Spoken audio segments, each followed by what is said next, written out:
Bismillahirrahmanirrahim. Assalamu alaikum. Acha, in today's video we'll be discussing about similar figures or similar shapes. Acha, so similar figures are basically figures which have same shape but the ratio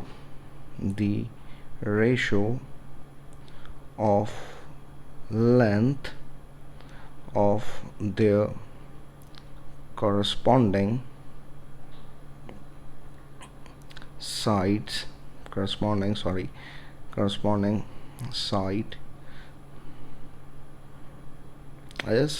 always equal. For example एक छोटी सी example लेते हैं, आपको बात clear हो जाएगी कि similar figure कुछ इस तरीके से होती है. For example you click a snap, आपने एक तस्वीर खींची, उस तस्वीर को जब आप जूम इन करते हैं तो जो उसकी लेंथ और विड्थ होती है वो दोनों प्रोपोर्शनली बढ़ रही होती है. फॉर एग्जांपल अगर लेंथ ट्वाइस हुई है तो उसकी विड्थ भी ट्वाइस ही होगी, या अगर आप उसको जूम आउट करते हैं तो उसकी जो लेंथ अगर लेट से हाफ हुई है तो उसकी विड्थ भी हाफ होगी. तो जो आपकी ओरिजिनल स्नैप है वो, या ओरिजिनल जो आपकी पिक्चर है वो, और जो आपने जूम इन या जूम्ड आउट उसकी जो वर्जन्स हैं वो दोनों क्या है, सिमिलर फिगर है. तो एक चीज़ ईजीली हमें ये समझ में आए कि जब भी हम सिमिलर फिगर्स पे काम कर रहे होंगे तो वो शेप्स दिखने में तो एक जैसी होंगी, या वो फिगर्स दिखने में तो एक जैसी होंगी, मगर वो या तो एनलार्ज हुई हुई होंगी या डिमिनिश हुई हुई होंगी, या लेट्स पुट इट दिस वे कि उनकी जो भी लेंथ्स होंगी वो किसी एक फिक्स्ड रेशो पे या तो इंक्रीज्ड होंगी या एक फिक्स्ड रेशो पे डिक्रीज होंगी. फॉर एग्जांपल हमारे पास ये दो ट्रायंगल्स हैं, क्योंकि यूजुअली आपके पास सवाल ट्रायंगल्स पे आते हैं, तो ट्रायंगल्स देख लेते हैं. फॉर एग्जांपल इसकी ये वाली साइड A1 है, ये साइड B1 है, ये साइड C1 है, और एक और ट्रायंगल है उसकी एक साइड फॉर एग्जांपल ये साइड A2 है, ये B2 है, ये C2 है. तो अगर मैं इनकी कॉरस्पॉन्डिंग साइड्स का रेशो बनाऊं, for example if I take A1 over A2, it will become equals to B1 over B2, which will become equal to C1 over C2. तो ये बात समझिएगा कि जब भी हम ट्राइंगल्स की या जब भी हम सिमिलर फिगर्स की बात करेंगे तो उनकी लेंथ का रेशो हमेशा सेम आएगा, और क्योंकि उनकी लेंथ सेम होती है तो उनका जो एरिया होता है वो भी प्रोपोर्शनली बड़ा होता है. तो अगर मैं एरिया की बात करूँ तो फॉर एरिया ये बात समझिएगा कि फॉर एग्जांपल अगर एक फिगर की एरिया है A1 और दूसरे फिगर का एरिया है A2, तो it will always be equivalent to L1 over L2, and क्योंकि एरिया टू डायमेंशनल है तो यहाँ पर स्क्वायर आ जाएगा. फॉर एग्जांपल अगर मेरे पास एक रेक्टेंगल है, एक रेक्टेंगल की कुछ ये फॉर एग्जांपल इसकी लेंथ 1 है और ये इसकी या लेट्स कॉल इट हाइट, इसकी ये हाइट H1 है और ये L1 है, और एक और रेक्टेंगल है जिसको एग्जामिनर आपको खुद ही बता देता है कि भाई ये ज्योमेट्रिकली सिमिलर है, ये आपसे प्रूफ करा लेता है ऊपर, और ज्योमेट्रिकली सिमिलर प्रूफ करने के बाद ये H2 है और ये L2 है. तो फॉर एग्जांपल अगर इसका एरिया A1 है और इसका एरिया A2 है तो ratio of A1 over A2 will be equivalent to L1 over L2 squared और H1 over H2 square. You can either write it this way, अगर आपको कोई दूसरी डिमेंशन मिली हो तो भी काम आपका हो जाएगा. अगर एक चीज़ का ख्याल रखना है कि अगर हम न्यूमिनेटर में एरिया ऑफ दिस शेप ले रहे हैं तो उसके साथ जो साइड आएगी वो भी न्यूमिनेटर में दूसरी तरफ इक्वल के उसी की करस्पॉन्डिंग लेंथ आएगी. ऐसा नहीं हो सकता कि मैं यहाँ पर एरिया A1 रखूँ और इधर न्यूमिनेटर में इस जगह पे न्यूमिनेटर में जो है इस जगह पे मैं L2 रख दूँ. अगर मैं ऐसा करूँगा तो मेरे आंसर गलत हो जाएंगे.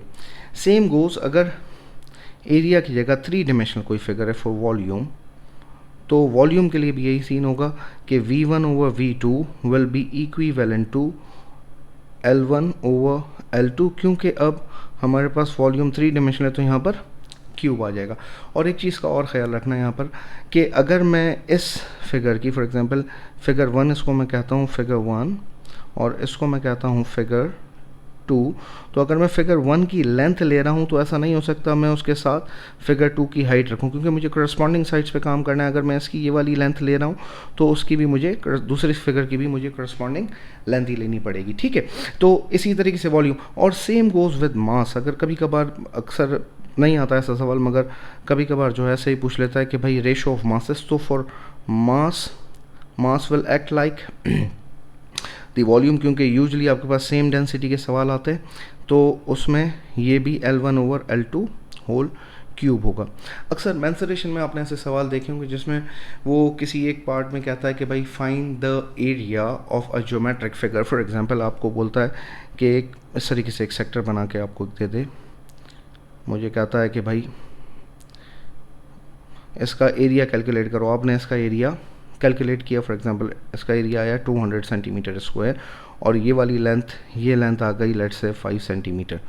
आपको कहता है कि भाई ये लेट से फिगर ए है और मुझे कहता है भाई फिगर बी जो है वो ज्योमेट्रिकली सिमिलर, वो स्टेटमेंट में लेके देता है कि another geometrically same figure, for example figure B, call it B, figure B जिसकी जो साइड है वो साइड इसकी फॉर एग्जांपल 2.5 है।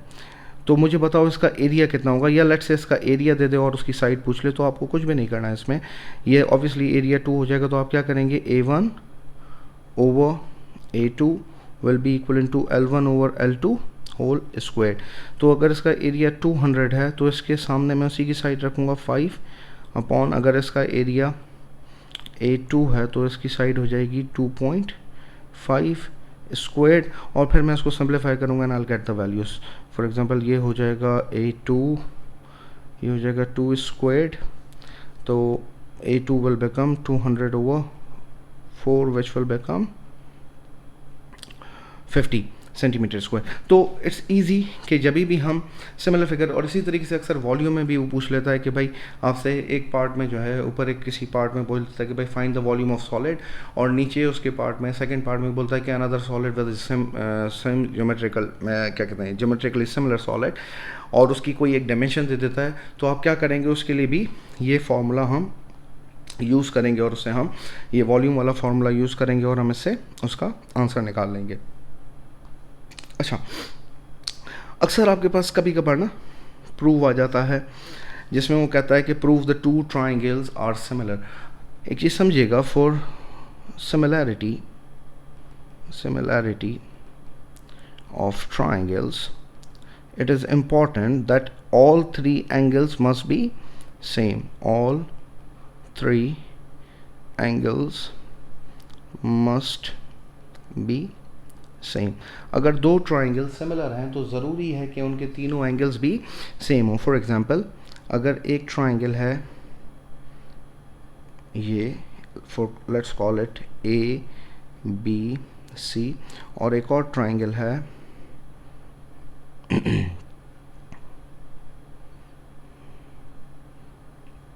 PQR। फॉर एग्जांपल अगर इसका ये एंगल और इसका ये एंगल, इसका ये एंगल और एंगल P और एंगल A और एंगल C और एंगल R, अगर ये तीनों बराबर एंगल हैं तो एंगल B और एंगल Q बराबर है इधर, एंगल A और एंगल P बराबर है इधर, एंगल C और एंगल R बराबर है इधर। तो ABC is similar to PQR।